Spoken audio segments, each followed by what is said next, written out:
नमस्कार बच्चों, स्वागत है आपका अपने YouTube चैनल हरियाणा सेंट्रल पर। देखिए भाई, आपकी जो सीटी क्वालीफाई को लेके मुहिम है वो लगातार चली गई है।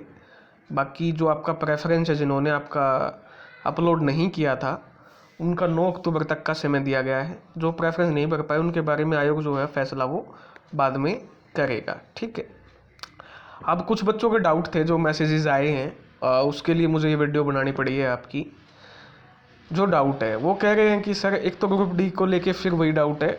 ग्रुप डी को लेके मैंने आपको बता दिया है कि वो कह रहे हैं कि सर अब हम ग्रुप डी का पेपर दे दें, उसके बाद हमारी ज्वाइनिंग हो जाए और फिर सीटी में हमको नंबर ना मिले। भाई वो बहुत दूर की बात है, इतना लंबा मत सोचो।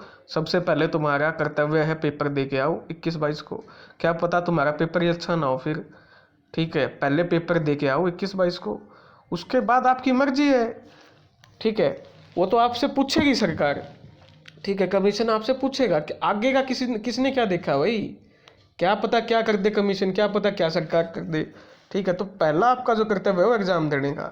फिर वहाँ देखो कि आपका कैसा एग्जाम हुआ। अच्छा एग्जाम हुआ तो फिर आपके पास एक मौका है, सोचने का टाइम मिल जाएगा, बहुत टाइम मिलेगा। अभी रिजल्ट थोड़ी घोषित होगा। ठीक है, वो तो आप ज्वाइन कर लोगे और नौकरी पे चले जाओगे 10-15 दिन, उसके बाद आपकी नंबर वो हो जाएंगे इनवैलिड। आप ज्वाइन ही नहीं करोगे तो नंबर इनवैलिड थोड़े होंगे आपके। ठीक है ना। तो सिर्फ डी ग्रुप का पेपर देने मात्र से आपका ये नहीं है कि आप इनएलिजिबल होगे। समझ में आई बात। तो आप इनएलिजिबल नहीं होगे तो पेपर दे के आओ ग्रुप डी का।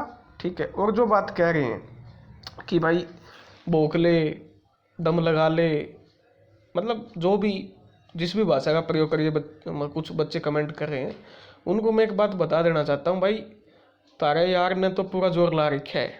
ठीक है, 1.5 साल हो गया, अरे आगे भी ला हुआ। ठीक है, तारा देख लियो, तारा बस की है।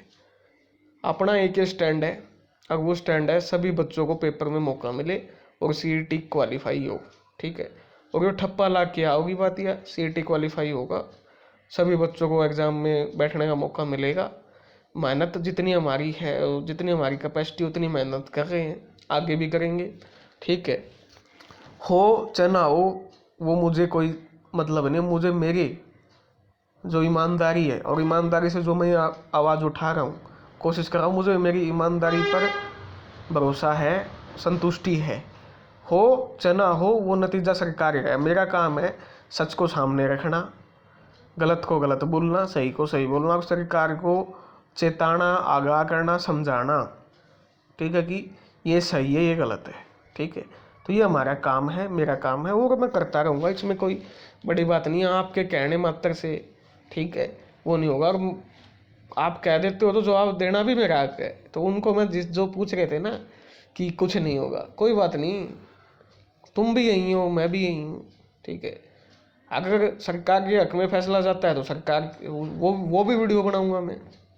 वो एक भाई कह रहा था कि जिस दिन हमारे हक में फैसला आएगा तू यहाँ मिलेगा नहीं। भैया मैं जिस दिन सरकार के पक्ष में फैसला आया तो भी वीडियो बनाऊंगा।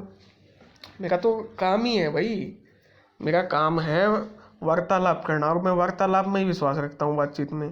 ठीक है, तो मैं आपको ये वार्तालाप ही कर रहा हूँ आपके साथ। आप ये मान लो 200, 200, 300 जितने भी देखते हो, और ना मैंने पकड़ पकड़ के तुमको बुलाया कि तुम देखो, ना मैं चिल्ला चिल्ला के बोलता हूँ कि इस चैनल पे आओ, इस चैनल पे आओ।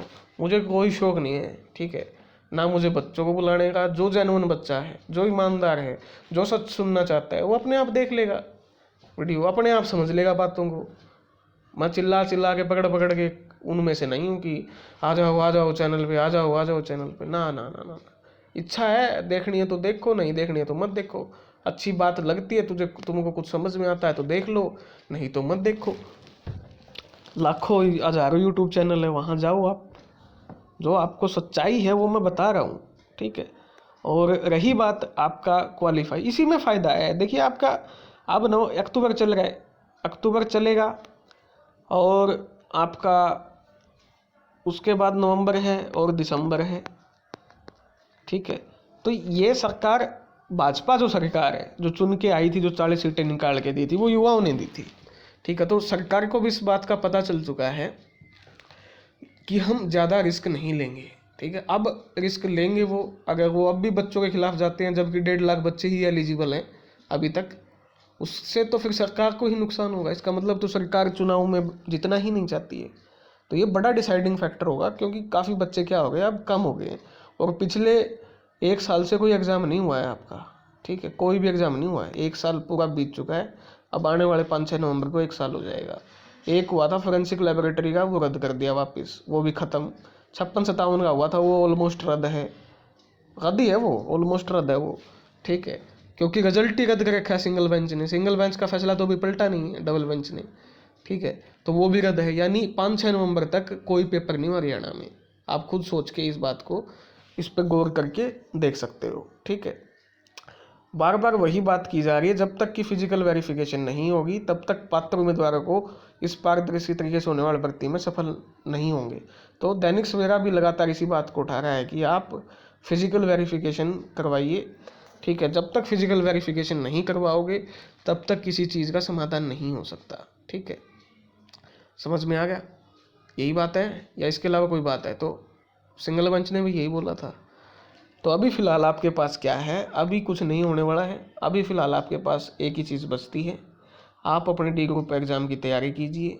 डी ग्रुप से रिलेटेड अगर किसी को डाउट है तो कमेंट सेक्शन में पूछ सकता है। स्ट्रेटेजी से रिलेटेड किसी भी प्रकार आपको समस्या आ रही है तैयारी में, कोई वैसे आपका पढ़ाई में वो नहीं, वो उस पर डिस्कस हो सकता है कि भाई कैसे मन को या ध्यान को केंद्रित किया जाए, कैसे आउटपुट निकाला जाए, कैसे आपका जो इम्पोर्टेंट टॉपिक है, इम्पोर्टेंट टॉपिक हिस्ट्री ज्योग्राफी, ये एक बार पढ़ लो। आर्टिकल्स में से, अमेंडमेंट में से क्वेश्चन आ जाएगा, कहीं ना कहीं से तो मिल जाएगा। एशियन गेम्स का मैंने सुबह बताया, ठीक है, एशियन गेम्स को अच्छे से देखो। हरियाणा जी के अच्छे से, एक हरियाणा जी के में बजट अच्छे से पढ़ लो, बजट से क्वेश्चन आएंगे। पिछली बार एनटीए ने जब पेपर दिया था 4 क्वेश्चन थे, किसी किसी पेपर में 3 थे, किसी किसी में 4 क्वेश्चन थे आपके बजट और इकोनॉमिक सर्वे से। छान मारो बजट और इकोनॉमिक सर्वे को, किसी की वीडियो देखने की जरूरत नहीं है। पीडीएफ उठाओ, 3-4 घंटे टाइम लगेगा और अपने खुद के नोट्स बनाओ बजट के, इकोनॉमिक सर्वे के। उसके बाद जो लेखक हैं, किताबें जो हैं, वहाँ से 1-2 क्वेश्चन आने की पूरी पूरी संभावना, 2 भी क्वेश्चन मिल सकते हैं, एक तो पक्का आएगा।